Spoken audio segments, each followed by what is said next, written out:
The information provided in this show is for informational and educational purposes only. This show is not investment advice, nor is it intended to address the financial needs of any particular viewer.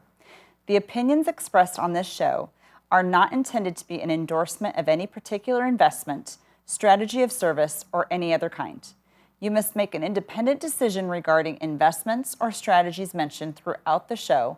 Before acting on information in the show, you should consider whether it is suitable for your particular situation and strongly consider seeking advice from a financial advisor.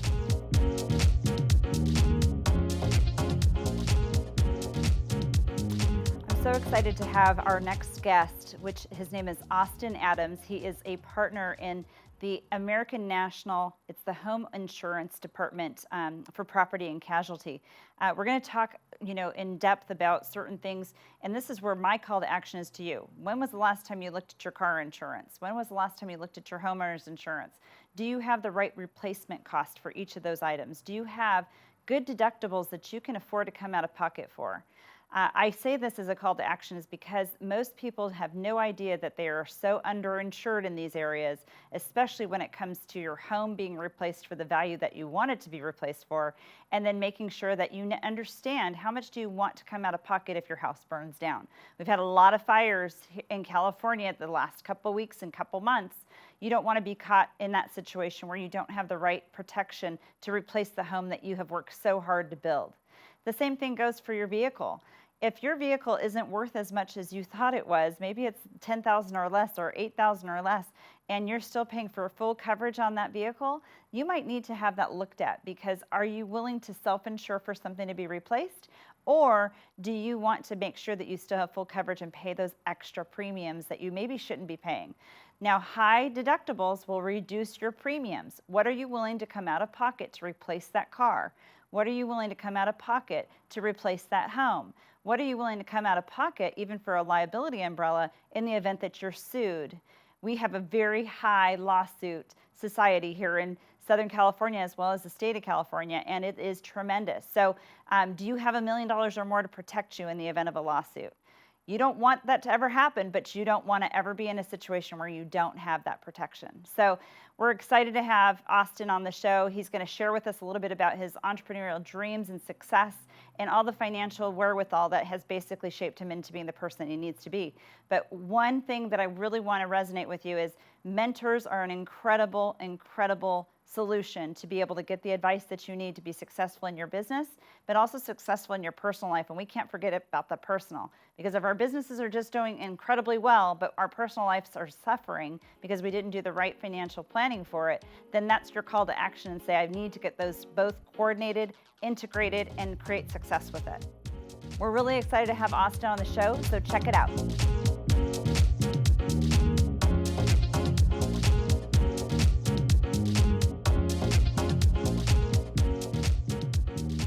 Hi, Austin. Thank you so much for being here today. I know we have a lot to talk about, but really want to know a few minutes about what you are all about and what brought you down to San Diego to start your, partnership in your agency.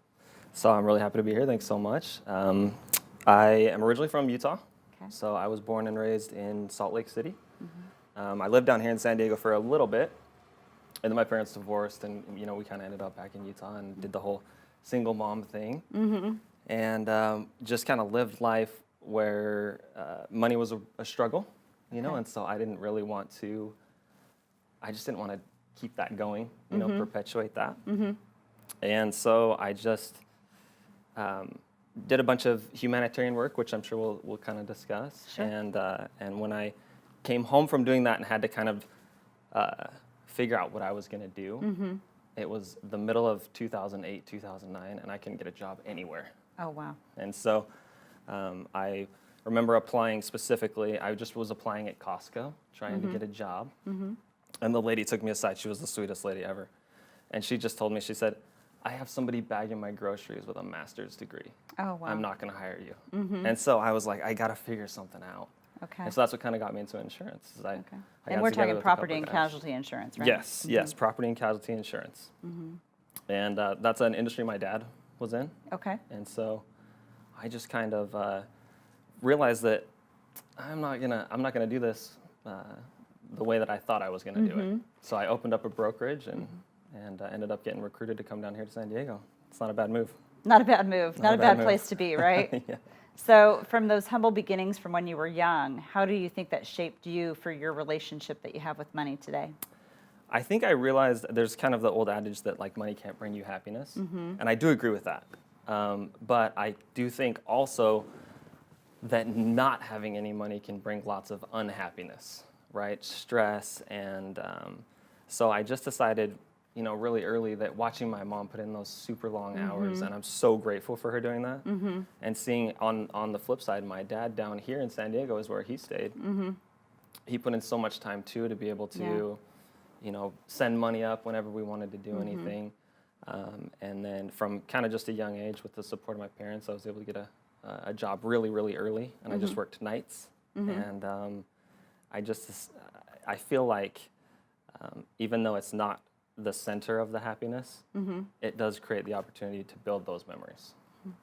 So I know now you are a partner with the American National Property and Casualty Insurance Company here in San Diego.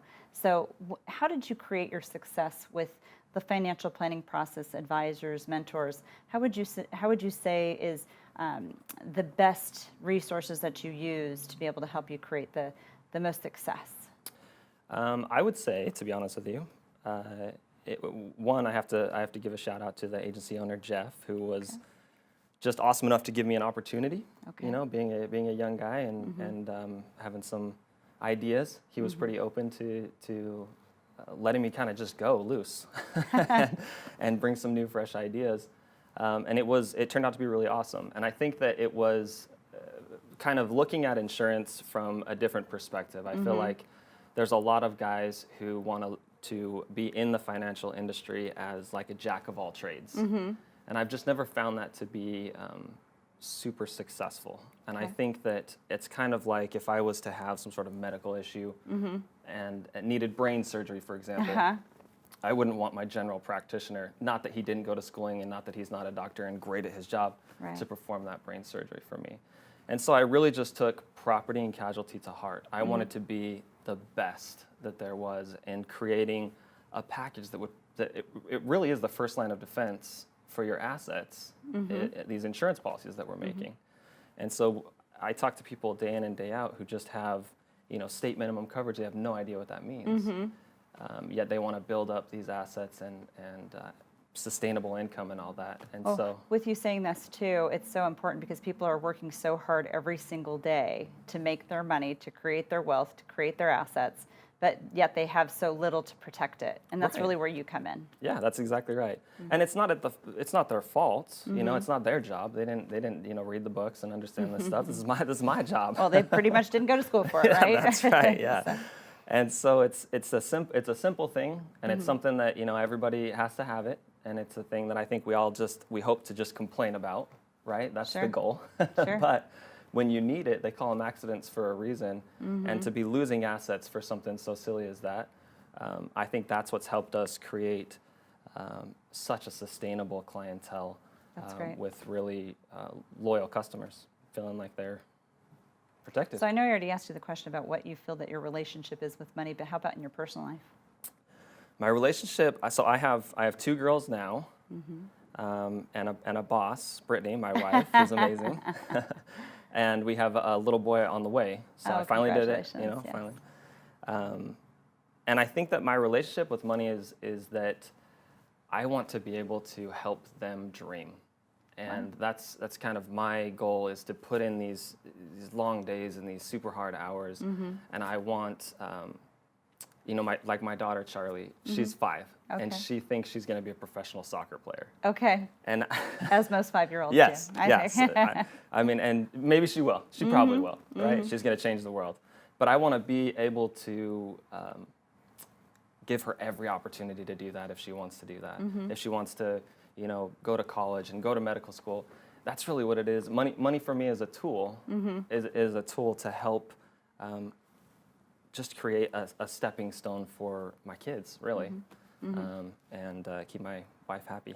Keep your wife happy. Yeah. What about later in life when you get closer to retirement? Are you starting to do some things for that? Yeah, yep. Yeah. So we have, obviously, we've put together some policies, Roth IRA, and some investing. I don't have a situation where I'm contributing, or I have an employer contributing or anything like that. So I have to make sure that I'm diligent in putting that together. And I would credit my brother is a financial advisor up in Utah, and I'm also not. I'm not shy. If I don't know something, I wouldn't even hesitate to ask you specifically. I think you're one of the best down here, and that's something I tell my clients. So, yeah, it's just asking questions and not being afraid to put yourself out there, but just do something, right? Just do something. Is there anything at this stage of the game for you in your business and in your personal life? Is there anything that you would do differently, or would you pretty much do everything all over again? It's so tough because you learn so much from the mistakes, right? But if you could still have the same knowledge, maybe. I opened up that brokerage in Utah with those guys, and it was turbulent to say to be nice about it. And there was just some philosophical differences. I wanted to really focus on being really good at what we did, and not, like I said, that jack of all trades feel where they were kind of dabbling in everything, and it was leaving some clients exposed. I was really uncomfortable with that. And so I think that I wish I could have all the knowledge of that failure without having to have gone through that failure. And then that just happened to be the time when I was asking my now wife's dad if I could marry her, and I had just decided I was going to leave this practice and go move his daughter to San Diego, 800 miles away. And so well, sometimes taking the necessary calculated risks are worth it. Well, it paid off for sure. Good. Yeah, and he visits more than anyone. So yes. Yeah. And just to kind of wrap up this part of it, it's so important, even in the planning process of what I do with my clients, as I know we've worked together on certain things, but to make sure that the client has the right and proper liability protection in the event of a lawsuit, or in the event of a car accident, or in the event of a fire. Yes. And all those replacement costs to come back into their world, because again, most people that we will ever see, they have such limited amounts of protection. So I would suggest that the call to action would be, one, make sure that you're getting your insurance coverage is checked, but you probably know more about this because I don't do property and casualty insurance. Right. But you have proper liability, you have proper replacement coverage. You're not overpaying with deductibles too high. Right. And get a true knowledge and expertise. And I think that's what you have worked so hard to do, is develop a process or a plan or a system for the people that you work with and give them options. And I appreciate that. I appreciate that very much. So last little question, what are some fun facts about you? I know that you have your little boy on the way, so you've got 3. Yes. And he's going to be here in May. In May. You said? Okay, Yeah. that's exciting. In That's May. exciting. We can't figure out a name. We're just probably going to argue for the next 6 months. I would Yeah. assume. So I know you had a fun fact about doing humanitarian work for Yes, quite that some was time. that was like a big shaping point for me. Is I felt like so from about 2004 to 2009, I did humanitarian work. I'm fluent in Spanish, and so I would travel with doctors, and I would translate for them. So I've been to Central America loads of times. Wow. And was able to work in assisting in some surgeries, and doing the post-op and stuff like that. Was able to go to Africa, and it was kind of in doing all of that that I realized there's no excuse not to make something of yourself with everything we have at our fingertips here. And that's a great point. We are so blessed to be in an incredible country and to be able to do the things that we are able to do. Absolutely. Yeah. I mean, just seeing the lifestyle and the work and how hard they had to work for the little that they had, it just gives me this drive of, you got to make a difference. Sure. You got to do something. So that shaped you in absolutely. a profound way when you were growing up. Yeah. And I'm sure that's going to shape you how you raise your kids too. So. They better. Well, I want to say thank you so much for being on the show. It's been a pleasure to have you. And, thank you. We can't wait for more opportunities and really the protection of how do we really navigate through this world with having the right protection intact. Yes, absolutely. So thank you so much for being here. You're welcome. Thank you for the invite. Yeah.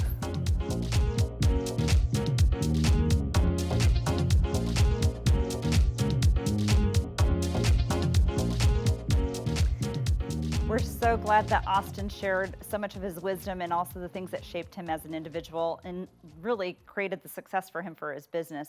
But it's so important to have that right protection. When was the last time you looked at your liability protection? Have you seeked out help from a financial advisor? What have you done? Your call to action should be, I work really hard for my money, but I want to protect it as well. So how do we do those things? How do you get that integration and coordination? So I really encourage you to reach out. We do have our book, Wealth by Design. And we would love for you to get a copy of it. You can go to Dawson.com and you can click on the link under book and it'll take you right to Amazon so that we can get you a copy of that. Also, take advantage of a complimentary consultation with us because we want the opportunity to educate the world. We look at every financial decision that someone is making, whether they're an individual, whether they're a couple, whether they're a family, whether they're a business owner, or even beyond. Basically, you want to see a full-fledged financial picture of what you have and how well are you protecting it. So insurance comes in many different forms. And really what Austin did today is he really created a sense of giving you some knowledge about what liability protection would be and replacement costs would be for your personal goods and as well as your business. So be very strategic in what you're doing and get the education that you need to be able to really support what you're working so hard for. So I'm so glad that you were here and you listened in, and give us your feedback. Either give us an email at questions@Elisabeth.Dawson.com, or you're welcome to reach out to us at 619-640-2622. Thanks so much for being part of the show today.